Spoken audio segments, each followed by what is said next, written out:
Olá, seja muito bem-vinda e muito bem-vindo. Aqui é o Nada Trivial. Às terças-feiras, a nossa injeção de neurociência na veia está prontinha aqui para você se beneficiar dos efeitos terapêuticos que ela pode vir a ter. Brincadeirinha. Na verdade, é conhecimento para a gente debater, para a gente aprofundar. Então, já deixa o like, né? Já faz tudo que você tem que fazer aqui no vídeo para você ficar sossegado no final e só curtir o conhecimento, porque eu preciso do seu like, do seu compartilhamento e preciso, obviamente, do seu apoio aqui no canal para que a gente possa continuar produzindo vídeos com a mesma constância que a gente produz, né? E hoje eu quero falar do cérebro do Nicoleles. Não é, obviamente que eu não fiz nenhum exame no Dr. Miguel Nicoleles, nem sei. Eu gosto, inclusive, de dizer que ele é Miguel Laporta Nicoleles, por conta da mãe dele, uma grande escritora de livros infantis, que eu tive, obviamente, o prazer de ser educada, alfabetizada com os brilhantes textos da mãe do Dr. Nicoleles. Mas é obviamente que não é esse o tema. Nós estamos, neste momento, na série Leia Comigo, que não está mais aqui no Nada Trivial. A série Leia Comigo hoje acontece dentro da comunidade inédita. Não sei se você já sabe dessa nossa iniciativa, mas nós temos uma comunidade. Essa comunidade, inclusive, nesse momento, está reabrindo as inscrições. Se você quiser vir participar conosco, você vai achar aqui na descrição do vídeo, em algum lugar por aqui, um jeito de estar conosco na comunidade. Mas lá na comunidade nós estamos justamente fazendo a jornada do Leia Comigo, que é um antigo quadro aqui do Nada Trivial, que foi para a comunidade. E, nesse momento, nós estamos discutindo o livro O Verdadeiro Criador de Tudo, escrito pelo Dr. Miguel Nicoleles, onde ele propõe uma teoria para lá de revolucionária, né? Eu já li o livro uma vez, agora eu estou relendo com mais cuidado para justamente poder levar as discussões ali no detalhe, né? E óbvio, quando você faz essa releitura e está discutindo com as pessoas, você acaba vendo coisas que, quem sabe, numa primeira leitura não tivessem ficado tão claras, né?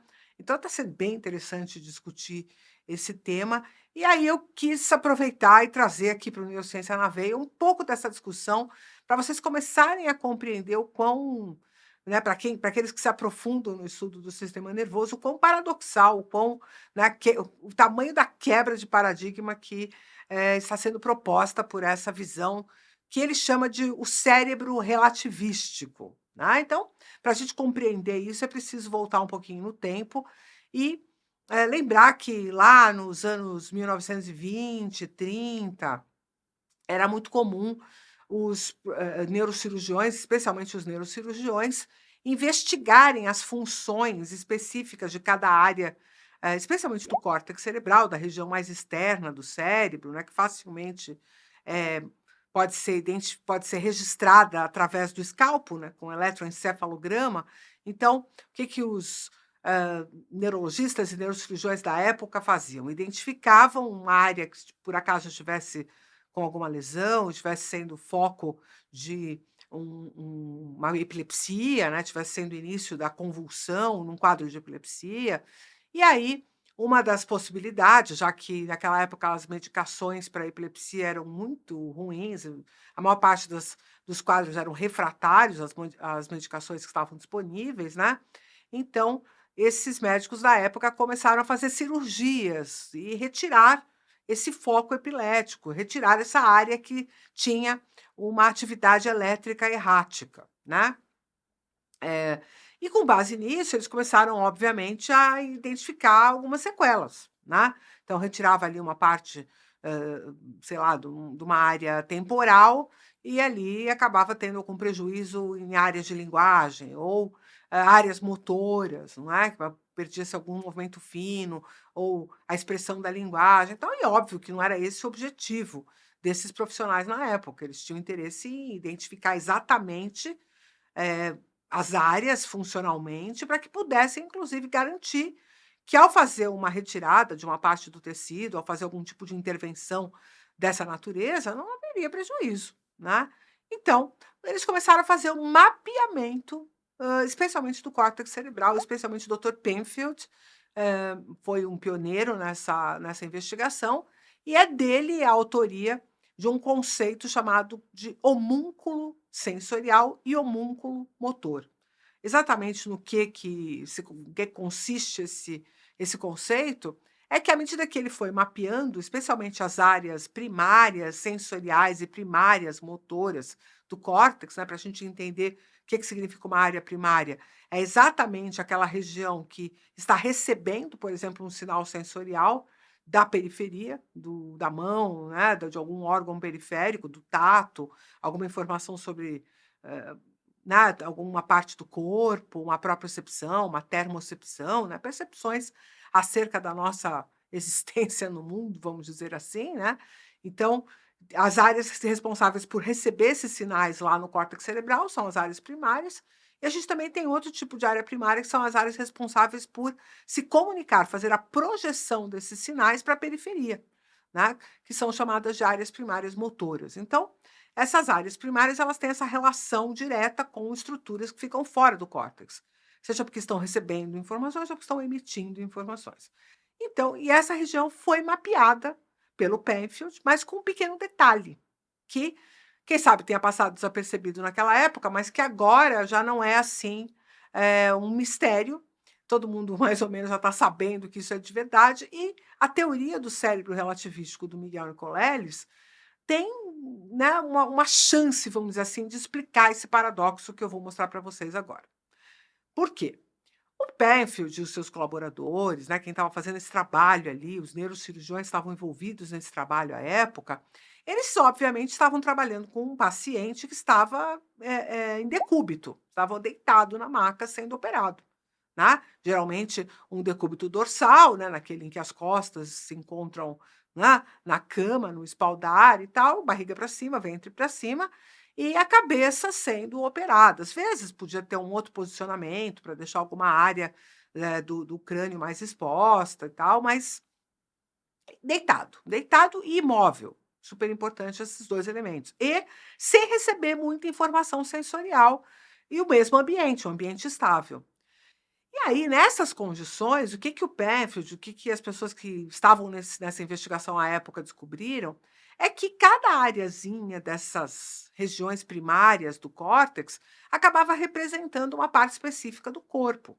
Então, no nosso caso, na nossa espécie, como a gente tem uma boa sensorialidade, uma boa motricidade nos membros anteriores, especialmente mãos, mas também nos pés e também na boca, lábios, língua, tanto para a motricidade quanto para a sensibilidade, ficava expresso, né? Ficava definido ali no indivíduo em decúbito, indivíduo parado, indivíduo imóvel, as regiões que correspondiam a cada parte do corpo.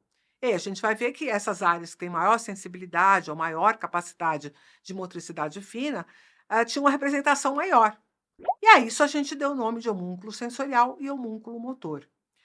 O problema é que, com o avançar da tecnologia, problema assim, né, dito de forma, quem sabe, brincalhona, irônica, né, é que, com o avanço da tecnologia, nós podemos começar a ser capazes de fazer os registros da atividade cerebral em um indivíduo em movimento. Ah, como assim em movimento, Carla? Desde o indivíduo poder, durante o campo cirúrgico, tocar, por exemplo, um violino, né, vocês já devem ter visto, tem no YouTube aí, tem vídeo espalhado mostrando pessoas em plano cirúrgico, de cirurgia de crânio, tocando instrumento musical, falando, se comunicando de alguma forma. Por quê? Para que justamente os neurocirurgiões possam avaliar se aquela área que está sendo, afetada ali, ou aquela região que está sendo manipulada, pode ter algum tipo de prejuízo naquela função. Vamos dizer, você tem um violinista, alguém que é um erudito, né, um virtuoso no violino, e aí você precisa fazer uma retirada de um tumor nesse indivíduo. Óbvio que você vai querer saber que regiões do cérebro estão envolvidas com a arte de tocar o violino, para tentar desviar, né, para tentar fugir, ir por um outro lado, para não criar problema, né. E por isso mesmo é possível se fazer uma cirurgia com a pessoa ali acordada, com a pessoa fazendo alguma coisa inclusive. Mas o pior é que a gente pode inclusive se livrar, escapar do âmbito dali do centro cirúrgico, né, para fazer esses registros, porque especialmente com animais, aí é um trabalho muito importante do Miguel Nicolelli, seja em, roedores, eu me lembro que não sei se é camundongo ou rato, acho que camundongo, posso estar enganada, tá, pode ser rato, mas também macacos, né, chimpanzés, macacos, rhesus, que ele usou nos experimentos dele, uma macaca-aranha também, que ele usou nos experimentos, mostravam ele implantava um tipo de um microeletrodo que fazia um registro, inclusive uma coisa que meio que foi ele que ajudou a desenvolver no laboratório em que ele foi fazer a pós-graduação dele nos Estados Unidos, e ele fazia o implante desse microeletrodo e conseguiria fazer o registro de, neurônios sendo ativados, inclusive unidades de, né, de neurônio bem mais específicas do que aquelas que poderiam ser obtidas com eletroencefalograma, por exemplo. Então, muito mais específico esse trabalho, muito mais, né, fino, com uma capacidade de identificação muito mais apropriada, né, definida, e ele acabou descobrindo que justamente pelo indivíduo poder estar se movimentando, fazendo comportamentos e mudando de ambiente e recebendo outros estímulos, era impossível manter aquele mapeamento estanque que tinha sido descoberto pelo Penfield com os indivíduos na maca, parados, né, ali naquela condição de plano cirúrgico, né, ainda que estivessem acordados. Mas é difícil de explicar como é que isso se dá, né, e aos poucos foram descobrindo cada vez mais evidências de que, à medida que a gente se coloca para realizar alguma tarefa, como, por exemplo, pegar uma caneta na mão, ou pegar uma ferramenta na mão, ou sentar diante do volante do carro, ou realizar algum tipo de comportamento específico, ele demonstrou-se, vários laboratórios demonstraram que o mapa, né, do movimento poderia, oscilar. E aí o que importa não é exatamente, que neurônio ou que rede específica estaria sendo ativada, mas se mostrou que tem uma relação tempo-espaço muito específica, quer dizer, é necessário que os neurônios tenham uma certa frequência e uma certa modo de serem ativados para realizar um determinado tipo de movimento, e esse é um processo que pode ser aprendido.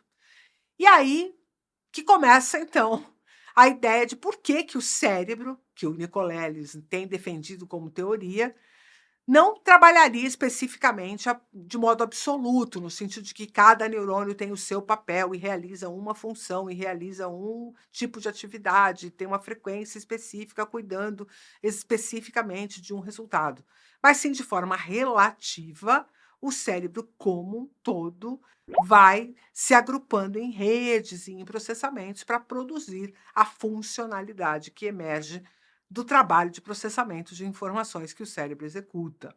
Então, isso definitivamente muda toda a nossa perspectiva do estudo da neurociência, né? Eu costumo brincar que é possível que depois de uma revolução desse tamanho, né, ainda que ela seja, na minha percepção, muito sedutora e muito apropriada, acredito muito que isso poderia ser uma verdade, tem um certo desconforto, porque eu vou ter que aprender muita coisa de novo, né, pessoal? Porque é uma grande revolução, ainda que a gente possa continuar pensando em áreas que mais ou menos estão relacionadas com essa ou aquela função, mas definitivamente aquela coisa assim tão estanque, tão determinada, vem ficando cada vez mais fraca na concepção dessa ciência, dessa literatura, em favor de uma ideia mais fluida, de uma ideia em que o cérebro trabalhe de uma forma um pouco mais relativa, considerando-se o tempo e espaço, as experiências, o tipo de estímulo que ele está recebendo, o tipo de resposta que ele precisa entregar, né? Então, se nós tivermos comprovações acerca dessa visão, definitivamente nós vamos estar diante de um sistema ainda mais complexo do que a gente poderia imaginar, porque numa condição absoluta de que você aperta um botão, né, e acende uma determinada luz, seria uma analogia para um determinado neurônio é ativado e isso provoca a ação de um determinado músculo e, portanto, para você fazer um movimento, basta você combinar essas atividades musculares, né? No cérebro relativístico, a história muda um pouco de figura, porque eu posso ter criado um tipo de ativação com uma dada frequência e uma dada estruturação tempo-espaço que produz aquele movimento e que eu não preciso repetir ipsis literis, né, cada neurônio, cada ativação, porque o sistema meio que se autocorrige para entregar de forma relativa aquele movimento, aquele valor, aquela interpretação sensorial específica que nós estamos experimentando, né.